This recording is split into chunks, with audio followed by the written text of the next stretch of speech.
Oke, Assalamualaikum warahmatullahi wabarakatuh. Ketemu lagi deh.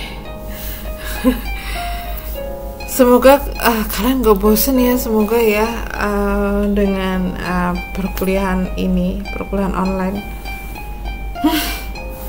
Satu semester lagi dengan tentunya dengan mata kuliah yang berbeda. Kalau kemarin teknologi pengendalian hama, sekarang kita ke teknologi pengendalian penyakit tanaman.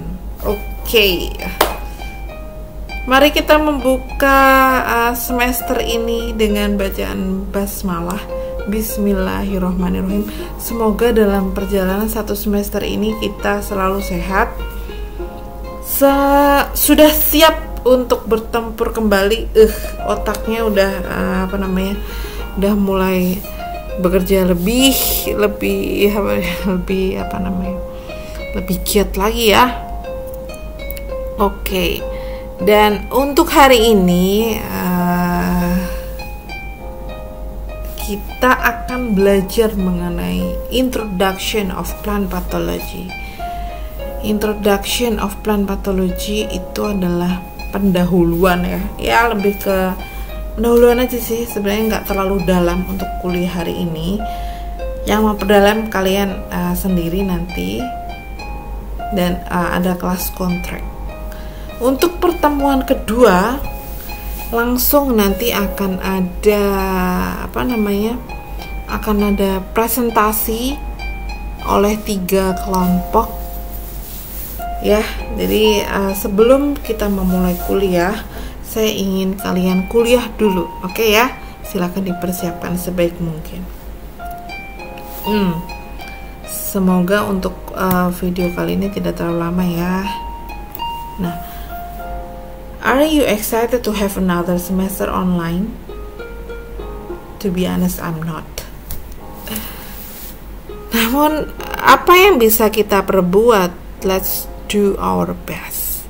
Saya akan memberikan sebaik mungkin yang saya bisa, dan kalian juga harus memberikan yang paling baik dari kalian ya, sebisa mungkin.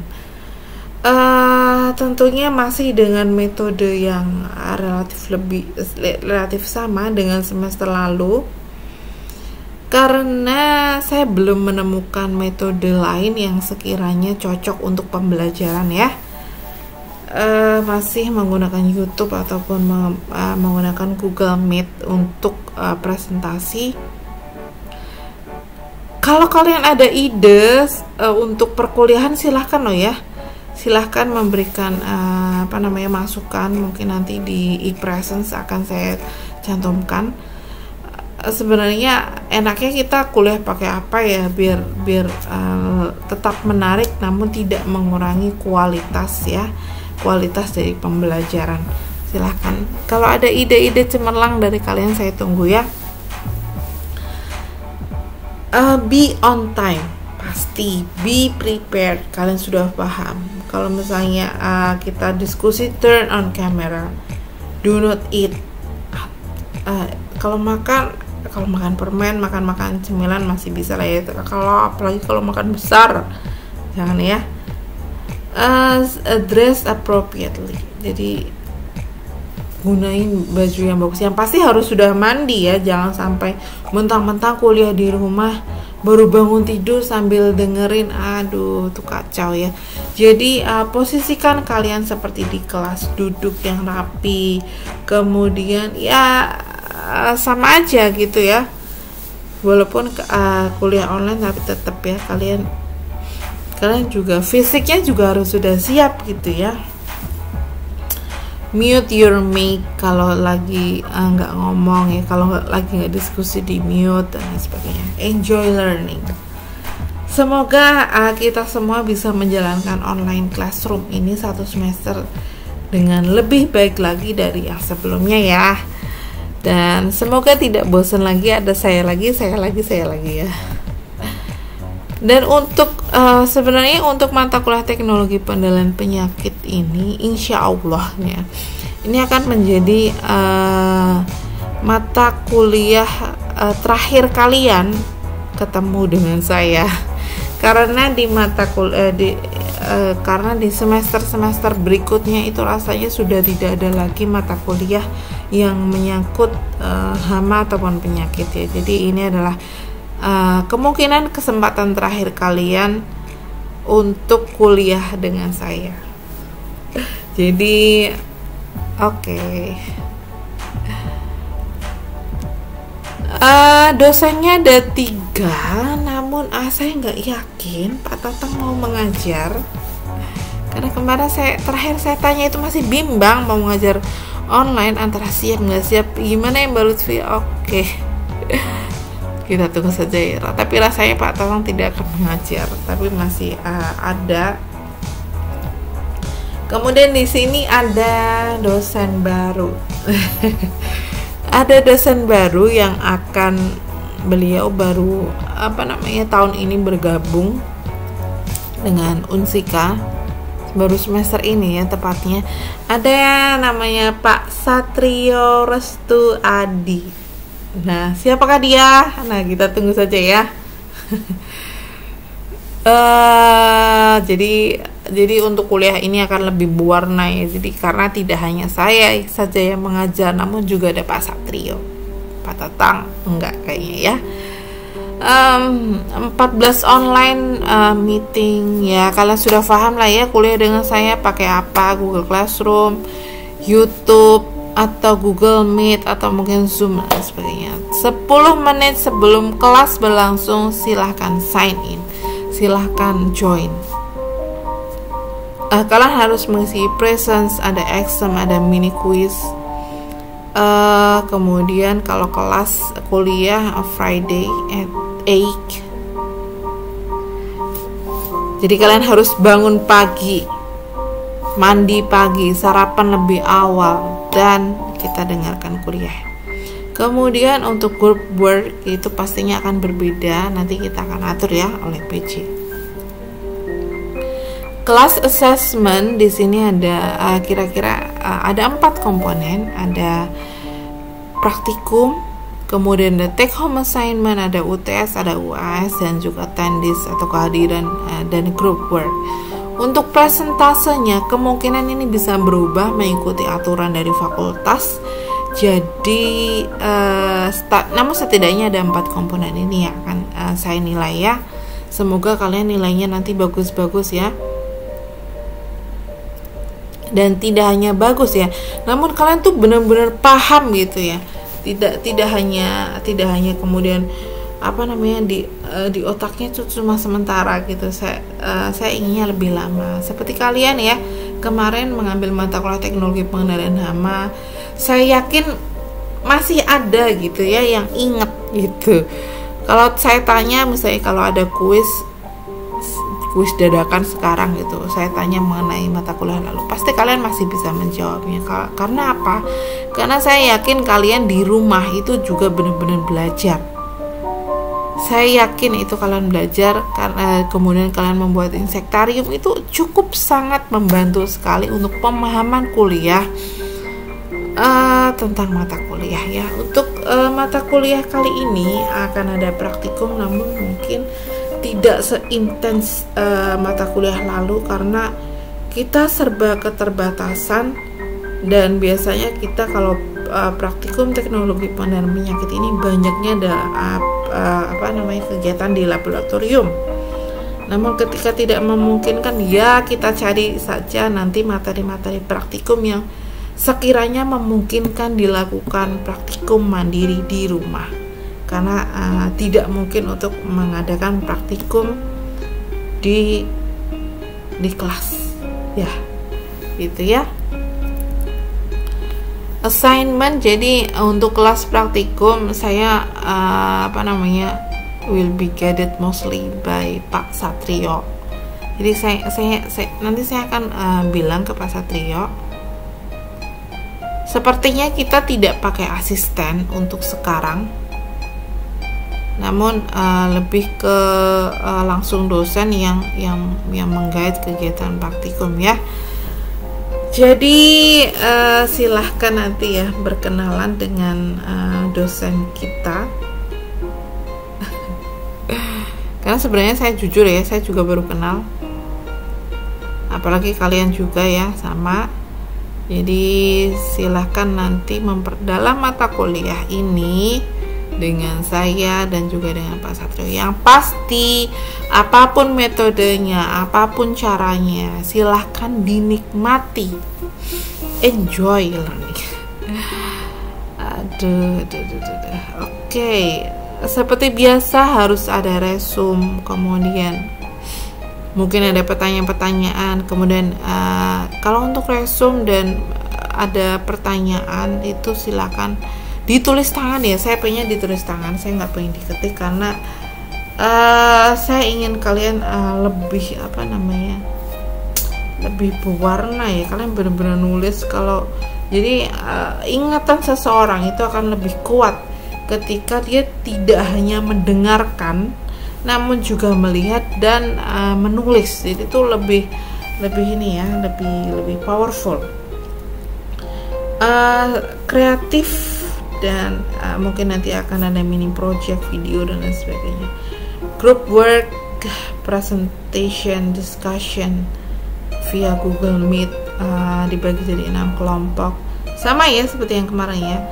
Presentation should be written in English, ada PPT template, dan ada materi yang harus disampaikan. No more than 15 slides per group.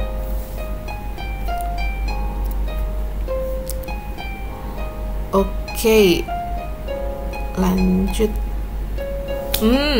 Kita ke kuliah. Nah, saya harap untuk kuliah ini lebih karena baru pendahuluan, jadi tidak terlalu lama ya.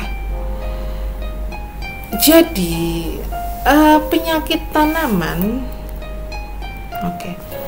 penyakit tanaman itu bisa disebabkan oleh faktor abiotik dan faktor biotik. Bedanya apa? Nah, kita pelajari bareng-bareng ya.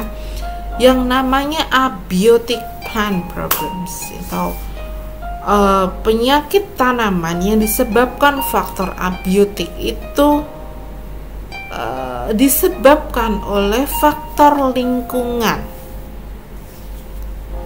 dan dia non-infeksius, tidak menginfeksi, non-living berarti dia tidak hidup. Mungkin bisa karena struktur tanahnya tidak sesuai, kelembapan tanahnya tidak cocok, ada nutrisi yang tidak seimbang, kelembapan yang ekstrim, temperatur yang ekstrim yang mungkin akan menyebabkan tanaman itu jadi mengering ya, karena atau mungkin cahaya yang ekstrim, atau mungkin juga ada chemical toxicity, ada keracunan karena bahan kimia yang mungkin akan menyebabkan bercak. Karena gini ya, konsep untuk mengenali penyakit ini berbeda dengan hama. Kalau hama kita bisa lihat serangganya atau hewannya. Namun kalau penyakit ini tidak bisa. Karena apa? Karena dia renik, tidak kelihatan mata. Jadi dia nggak kelihatan mata, yang hanya bisa dilihat menggunakan mikroskop. Bahkan untuk virus itu bisa dilihat hanya bisa dilihat menggunakan mikroskop elektron. Jadi apa yang bisa kita lihat dari penyakit ini adalah gejala. Gejalanya kalau penyakit ya tidak jauh dari bercak, menguning, klorosis, mengkerut dan lain sebagainya. Jadi berbeda ya dengan konsep hama. Kemudian dia non patogenik. Dia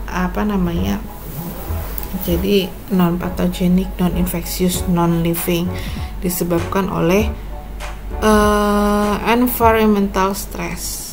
Jadi lebih ke faktor lingkungan.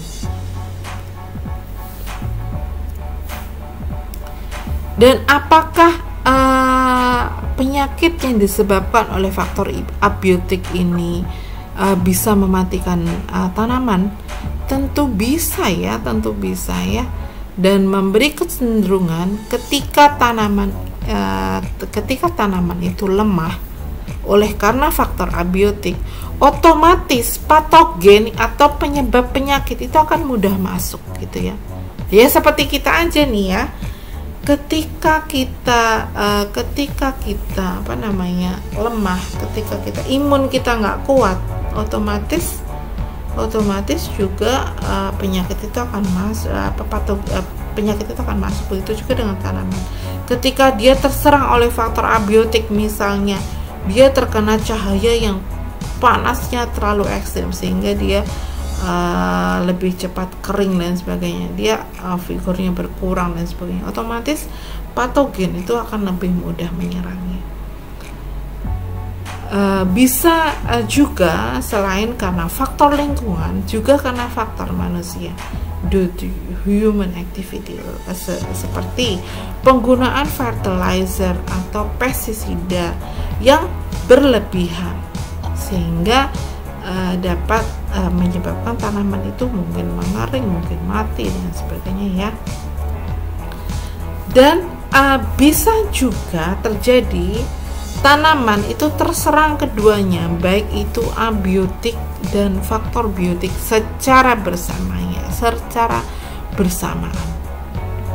Jadi gitu ya. Jadi tanaman itu bisa terkena penyakit karena faktor abiotik dan biotik. Contohnya ini faktor abiotik karena temperaturnya terlalu dingin atau terlalu panas, bisa menyebabkan seperti ini.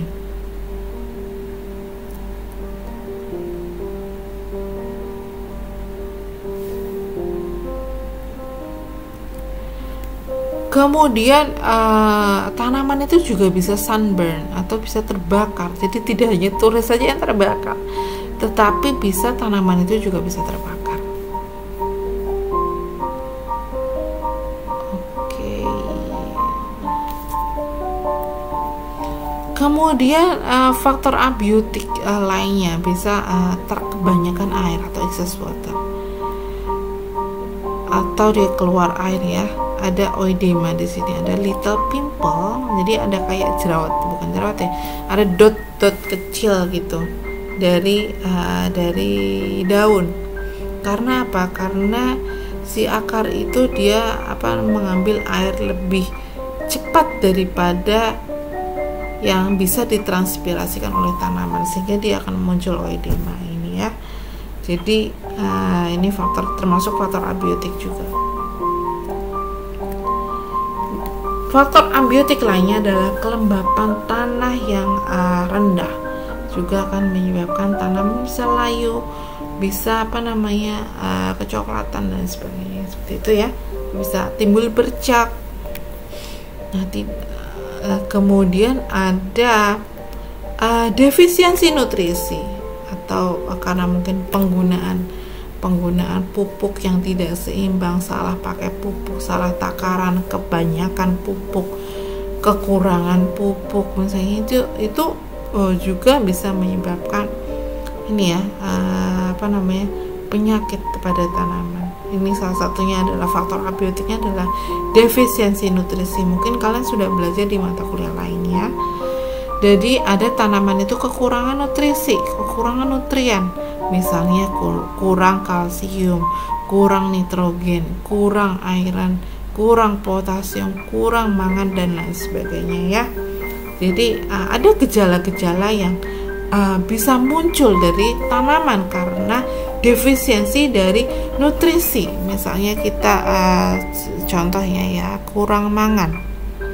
Ada yellow spot, ada spot atau bercak menguningan ya, bercak menguning dan dan kemudian bercak menguning atau dia ada ada sampai berlubang memanjang ya di antara tulang daun. Jadi itu ada contoh-contohnya defisiensi dari nutrien. Dan chemical damage, salah satunya adalah terkena misalnya kan. Jadi ketika kita mengendalikan gulma itu kan kita mengendalikan gulma itu menggunakan herbisida. Gulma itu kan tanaman, pakai herbisida. Nah, ketika kita menggunakan herbisida itu pasti ada misalnya nyemprot ke tanaman utama kita. Nah, itu bisa terkena terpapar oleh si bahan kimia dari herbisida tersebut. Otomatis tanaman juga akan bereaksi ya. Bisa gejalanya seperti ini ya.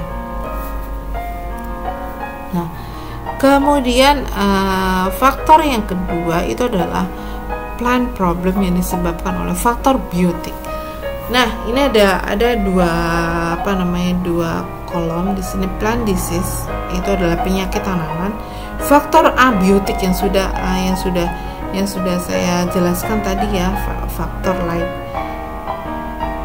Temperatur, kemudian hujan, kelembapan, nutrisi dan sebagainya, kekurangan nutrien dan sebagainya. Sedangkan faktor biotik itu adalah penyakit yang dia timbul karena organisme yang kemudian dia akan menginfeksi tanaman dan dia mengganggu pertumbuhan dan juga penampakan normal dari suatu tanaman. Jadi faktornya apa? Faktor yang dia sesuatu, kalau yang tadi adalah non-infectious, non-living kalau abiotic problems.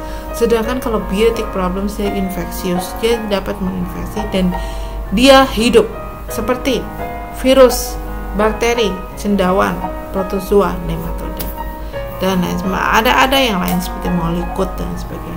Namun yang banyak kita bahas adalah virus, bakteri, cendawan dan nematoda. Seperti ini ya, penyakit tanaman. Kemudian jadi kita kesini dulu. What is a plant disease? Apa itu penyakit tanaman? Penyakit tanaman adalah kondisi abnormal yang dapat menggantikan penampakan ataupun bisa menggantikan fungsi dari tanaman tersebut. Kondisi abnormalnya kenapa ya? Disebabkan oleh faktor-faktor tadi, ada bakteri, kena virus, kena cendawan, kena nematoda. Dan itu melibatkan proses fisiologis yang akan efeknya itu pada fungsi dari tanamannya. Di situ disebutkan lagi, disease itu adalah gangguan dari disturbance from plant pathogen or environmental factor that interfere with plant physiology.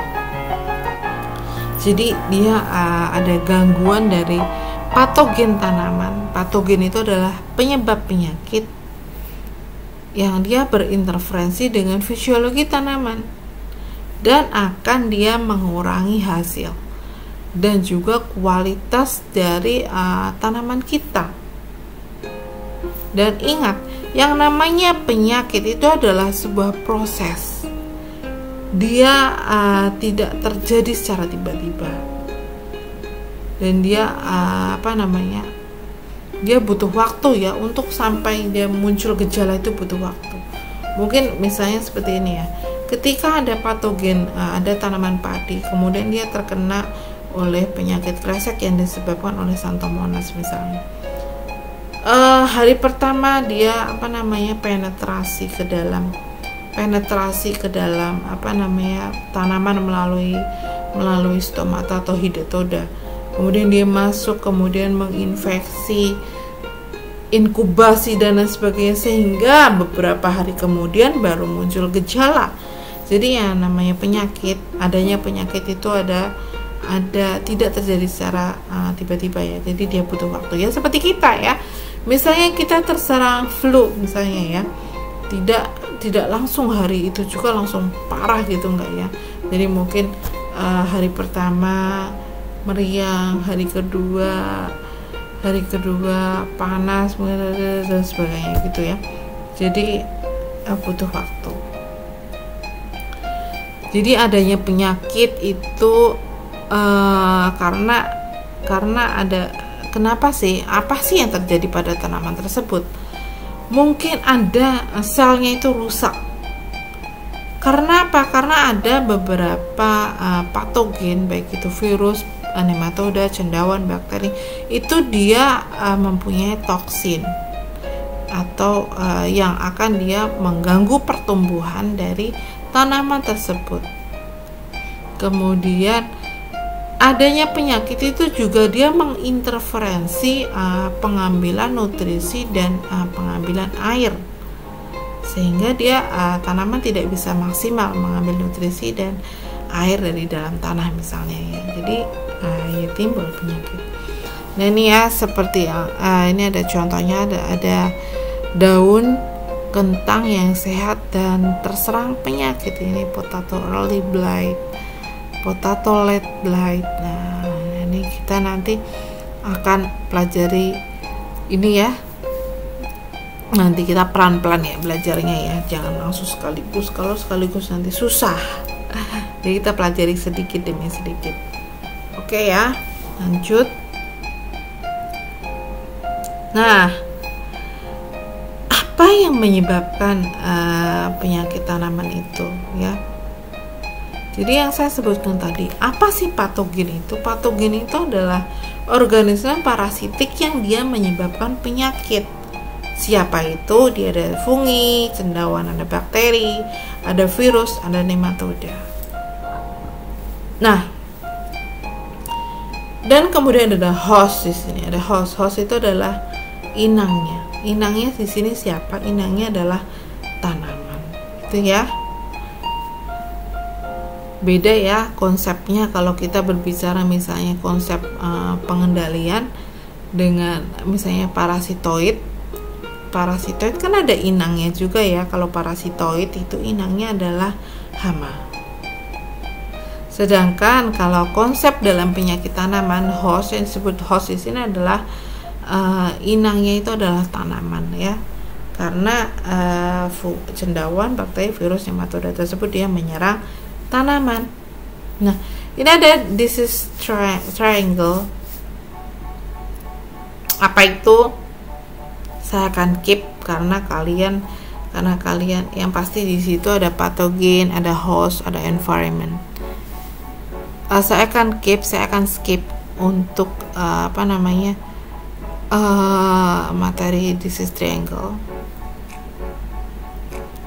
Nah ini ya, silakan dipelajari dan ada kelompok nanti yang bertugas untuk menjelaskan ini.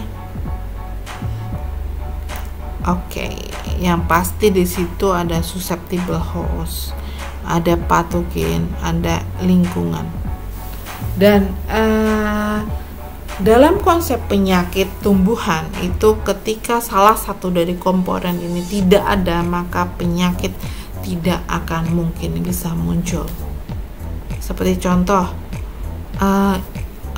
inangnya ada, patogennya ada, namun kelembapan tidak, namun lingkungan tidak mendukung ya, tidak akan terjadi gitu ya. Oke, ini akan saya skip juga, nanti silakan dijelaskan oleh kelompok yang bertugas ya.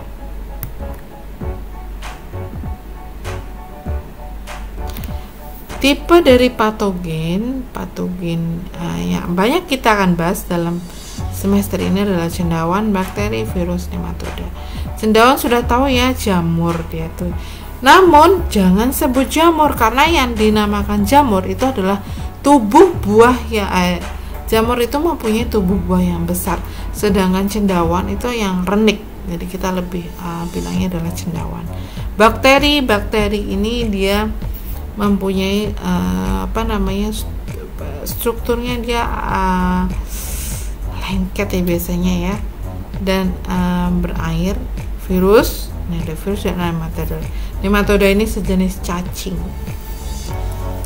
Nah, sejenis cacing ya. Namun dia berukuran renik, dia pada umumnya dia tidak bisa dilihat dengan mata telanjang. Jadi harus menggunakan mikroskop untuk melihatnya. Jangan samakan dengan cacing tanah karena berbeda. Jadi ini adalah nematoda yang masuk ke dalam jaringan tanaman. Apakah bisa menimbulkan penyakit? Tentu bisa ya. Nah, ini ada skematik diagram berdasarkan bentuk dan ukurannya dari patogen dan juga sel tanaman. Ini adalah sel tanaman. Nah, sel tanaman ya.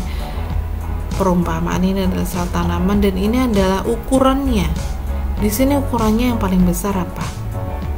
Yang paling besar ini adalah nematoda. Nematoda ini baru headnya doang ya, head of nematode. Baru kepalanya aja segini gitu. Jadi yang paling besar itu adalah nematoda. Ini ada protozoa, ada cendawan ya, ada bakteri, ada molekut, ada, dan di sini ada virus. Di sini yang paling kecil itu ada virus. Jadi ini ya, ini kalau perumpamaan, kalau misalnya ada ukuran di sini yang paling besar yang menyerang apa? Yang paling besar ukurannya ketika dia di sel tanaman ya itu ya, nematoda. Nah, ini ada tanaman yang sebelah kanan itu adalah tanaman yang bergejala, yang sebelah kiri itu adalah tanaman yang sehat. Tentunya dengan tanaman yang sehat biasanya performanya bagus, figurnya bagus, kemudian ya bagus saja, tidak ada bercak dan lain sebagainya. Sedangkan yang sebelah kanan itu adalah tanaman yang bergejala oleh karena penyakit tanaman. Jadi ketika kita berbicara mengenai penyakit tanaman, tidak akan jauh dari misalnya ini ya, ada yang namanya crown gall. Ini ada puru mahkota, crown gall. Kemudian ada root rot, ada busuk akar, ada layu, wilt nih ya, wilt itu layu. Ada gejalanya, ada kanker, ada leaf spot, ada bercak daun, ada fruit spot, ada bercak buah, ada leaf blight. Leaf blight itu ada selain ada bercak, ada hawar. Hawar itu apa? Blight atau blight itu ada, hawar itu adalah bercak yang meluas, jadi lebih luas lagi daripada spot ya. Ada shoot blight dan lain sebagainya. Jadi gejalanya tidak akan jauh dari ini ya, bercak lagi, bercak lagi, bercak lagi, hawar lagi, layu lagi, atau dan lain sebagainya. Jadi apakah dengan kita melihat gejalanya saja itu bisa kita mengidentifikasi tanaman? Mengidentifikasi ini tanaman terserang apa? Tentunya sangat sulit sekali ya. Jadi harus dilakukan apa namanya, uji lebih lanjut, salah satunya dengan postulat Koch ya. Nanti silakan mahasiswa yang bertugas ya untuk bisa menjelaskan. Oke ya, jadi tidak segampang itu Ferguson ya untuk mengidentifikasi ini tanaman kena penyakit apa ya. Tentunya sih ya, ada beberapa tanaman itu yang sangat spesifik lagi gejalanya. Gejala misalnya pada jagung, karat jagung itu sangat mudah sekali dilihat. Namun ada lebih banyak lagi penyakit tanaman yang susah untuk ditemukan penyebabnya. Harus dilihat ya, harus diobservasi dulu lebih lanjut ya, misalnya di bawah mikroskop dan sebagainya. Oke, kita belajar di sini ada symptoms dan ada sign. Ada gejala, symptoms itu gejala dan sign itu adalah tanda. Bedanya apa? Jadi efek yang terlihat dari penyakit tanaman itu ada gejala dan ada tanda. Kalau gejala itu adalah jadi ada misalnya ada perubahan warna, bentuk atau fungsi dari tanaman akibat dari adanya patogen. Misalnya gejalanya yang kayak tadi ada bercak, kemudian ada hawar, ada layu. Nah, itu adalah gejala. Sedangkan tanda atau sign itu apa? Sign itu adalah adanya physical evidence of the pathogen. Jadi adalah bukti fisik adanya patogen. Dengan apa? Dengan adanya miselium. Miselium itu adalah kumpulan dari hifa ya. Jadi ada beberapa penyakit yang dia itu miseliumnya itu sampai kelihatan, jadi hifa-hifa itu sampai kelihatan. Ada beberapa penyakit ya. Kemudian mungkin ada sporanya, kemudian ada tubuh buahnya, ada bacterial ooze. Ooze itu adalah cairan bakteri. Ooze itu cairan bakteri, biasanya lebih ke lendir. Atau adanya nematoda cysta. Itu salah satu bentuknya ya. Jadi adanya tanda atau sign ini akan banyak membantu sekali dalam proses identifikasi penyakit tumbuhan.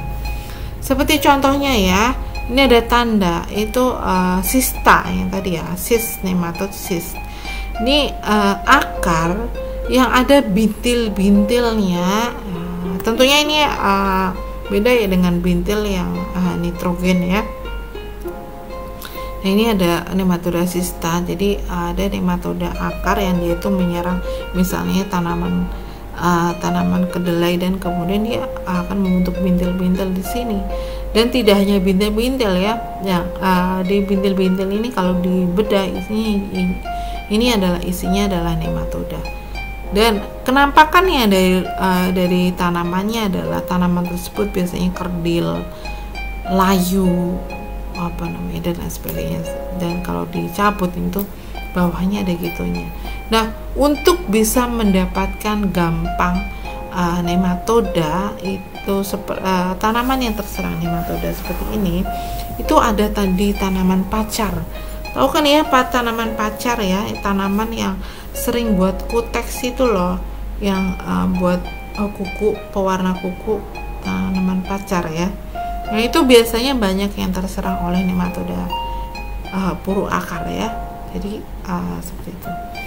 Gejala, nah ini contoh gejala. Ini ada salah satu tanda juga. Ini ada penyakit gosong ya, disebabkan oleh Ostilaginoidea. Nah ini ya. Jadi biasanya dia menyerang pada fase generatif pada tanaman padi, dan dia ada seperti sporanya ya, ada sporanya, warnanya biasanya oranye, dan kalau sudah kelamaan nanti dia warnanya hitam, jadi menghitam. Itu sebagai tanda ya, tanda dia diserang oleh penyakit gosong ya, penyakit gosong oleh kalau tidak salah Ostilaginoidea virens. Gejala, nah gejala itu adalah yang tadi ya, dia bisa perubahan bentuk, warna, bau dan sebagainya. Nah, gejala oleh Xanthomonas campestris, kalian pasti pernah lah ya, ada yang bantu orang tuanya gitu di dapur masak gitu, masak kubis, dan kadang kubis itu ada yang banyak-banyak, ada yang bau banget, baunya sangat khas sekali. Nah itu kemungkinan terbesar dia terserang oleh penyakit Xanthomonas campestris ini, yang kemudian dia akan banyak berlendir dan bau. Nah itu ya, itu salah satu gejala juga. Nah, kemudian kita bedakan antara gejala primer dan gejala sekunder. Kalau gejala primer itu adalah gejala yang dia itu muncul langsung dan dekat dengan jaringan tanaman yang diserang.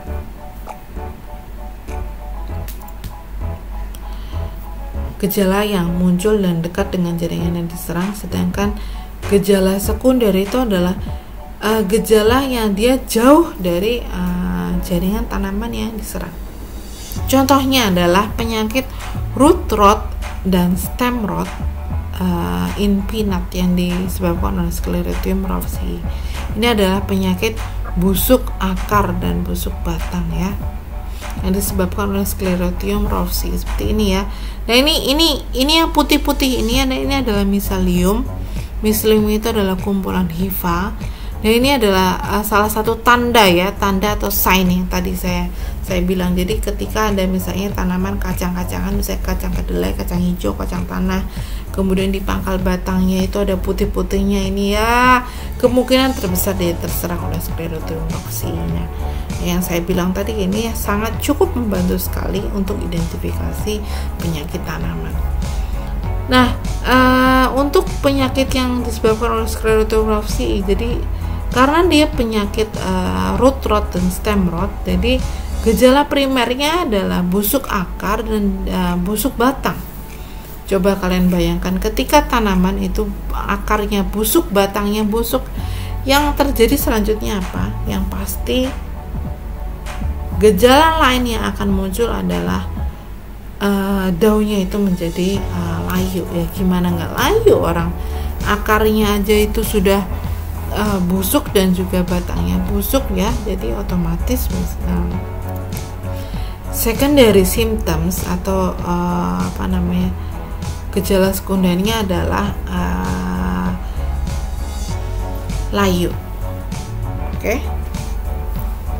Daunnya jadi layu. Kemudian selanjutnya kita belajar gejala lokal dan gejala sistemik. Kalau gejala lokal itu adalah gejala yang dia itu jelas dan terbatas strukturnya ya. Gejalanya itu jelas dan biasanya terbatas. Contohnya ada leaf spot. Satu dulu sambil minum ya, kalian juga bisa minum. Kering. Jadi gejala lokal itu adalah gejala yang jelas ya dan terbatas. Contohnya leaf spot ya bercak-bercak, jadi daun itu ada bercak-bercaknya. Kalau sistemik, kalau yang namanya sistemik itu adalah gejala yang lebih ekstensif lagi, gejala yang lebih menyeluruh lagi. Seperti contohnya adalah gejala mosaik dan stripe. Jadi seluruh tanaman ada seperti ininya ya, biasanya warnanya ya berubah. Kemudian kita belajar lagi ada gejala morfologi dan gejala histologi. Kalau gejala morfologi itu adalah gejala eksternal yang dapat kita rasakan atau yang dapat dilihat. Gejala eksternal apa sih? Oh, ternyata gejalanya ada bercak. Oh, gejalanya layu. Oh, gejalanya menguning dan sebagainya. Yang dapat dilihat, mungkin dapat dibauin, kemudian mungkin bisa disentuh dan sebagainya. Itu gejala morfologi. Ya. Jadi yang seperti yang saya contoh yang tadi ada Xanthomonas campestris pada kubis yang baunya sangat khas sekali, bau busuknya sangat khas sekali, yang disebabkan oleh Xanthomonas campestris. Dan sedangkan gejala histologi itu adalah gejala yang hanya bisa dilihat melalui pengamatan mikroskop ya. Jadi kita ambil gejalanya dan kemudian kita goreskan di di glass object dan kita lihat di bawah mikroskop. Oh, ternyata strukturnya seperti ini ya, patogennya. Kalau patogennya seperti ini, kemungkinan besar penyakitnya adalah ini gitu misalnya ya. Jadi kita harus tahu betul sebelum kita beranjak jauh ke pengendalian. Kita harus tahu betul siapa yang akan kita kendalikan. Jadi identification itu penting sekali ya. Baik itu misalnya hama ya, hama ataupun penyakit sama ataupun gulma. Sebelum kita bisa mengendalikan, kita harus tahu dulu siapa dia, siapa yang akan kita kendalikan gitu ya. Dengan seperti itu kan kita tahu siklus hidupnya bagaimana, dia fase yang paling rentan bagaimana dan sebagainya. Ini adalah gejala histologi, gejala yang hanya bisa dilihat melalui mikroskop. Nah, ini ada muncul tanda atau sign. Nah, itu ya, ini miselium. Dan kalau penyakit yang disebabkan Sclerotium roxy itu ada sklerotia, itu ada bulat-bulatnya. Nah, itu semakin jelas lagi menandakan bahwa itu adalah sklerotium, bahwa itu disebabkan oleh Sclerotium rawsi. Ini kalau ditumbuhkan miseliumnya, jadi sklerotia yang bulat-bulat itu ada suatu mekanisme struktur bertahan. Jadi ketika dia bentuk sklerotia itu dia lebih tahan lagi terhadap misalnya faktor abiotik, terhadap cuaca ekstrim, misalnya dia kelembapannya kurang ya, dia bisa seperti ini ya, membentuk struktur sklerotia ini. Dan dia mekanisme bertahan dia gitu. Ini ketika ditumbuhkan di media seperti ini ya, dia juga tumbuh sklerotianya. Nah ini ada, ingat ya, ini adalah gejala sistemik ya, sistemik yang gejala yang lebih ekstensif lagi, gejala yang menyeluruh. Ini contohnya ada mosaik, ada belang, ada klorosis, seperti ini ya. Kemudian ini juga ada tanda nih, ada sign, ini ada kumpulan miseliumnya. Biasanya ini disebabkan oleh pitium seperti ini. Nah, gejala morfologinya bisa dilihat ya, seperti ini.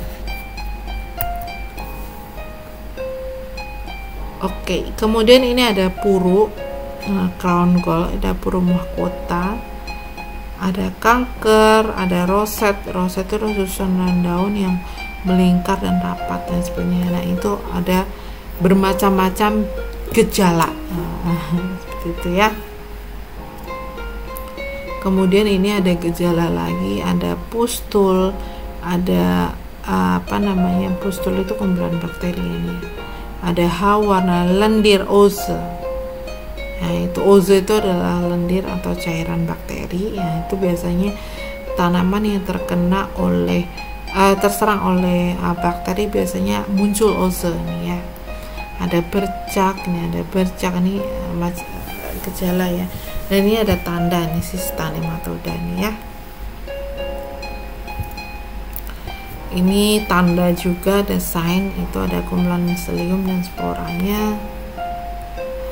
Oke, kuliah kita hari ini selesai. Untuk minggu depan saya akan mendengarkan kalian yang presentasi, grup yang akan presentasi itu grup 1, 2, dan 3. Pertanyaannya ini ya, bagaimana sih penyakit itu bisa terjadi, apa aja faktornya, kemudian silahkan menjelaskan tentang disease triangle atau segitiga penyakit tanaman, jelaskan postulat Koch dan sebagainya. Grup 2 silahkan menjelaskan tentang patogen, khususnya bakteri dan virus, dan masing-masing 2 contoh penyakit yang disebabkan oleh bakteri dan 2 contoh lagi penyakit yang disebabkan oleh virus. Kalau grup 3 nematoda dan fungi ya, dan bagaimana pengendaliannya. Seperti itu, silahkan dikerjakan dan dipersiapkan sebaik mungkin. Saya ingin kalian menampilkan yang terbaik dari kalian ya. Oke, untuk kuliah hari ini selesai. Sampai jumpa di pertemuan minggu depan. Pertemuan minggu depan langsung diskusi ya, diskusi kelompok. Dan juga membuat resume ya, membuat kelompok yang tidak bertugas juga sama ya tugasnya. Tugasnya juga sama, membuat resume juga dari materi yang grup 1, grup 2, grup 3. Sumbernya dari internet pastinya ya, dan yang pasti yang terpercaya. Dari jurnal, dari website, website universitas, website dan sebagainya. Sekian dari saya tutup. Jangan lupa take home assignment, jangan lupa absen dan sebagainya. Sekian dari saya. Wassalamualaikum warahmatullahi wabarakatuh. Sampai jumpa di pertemuan besok diskusi.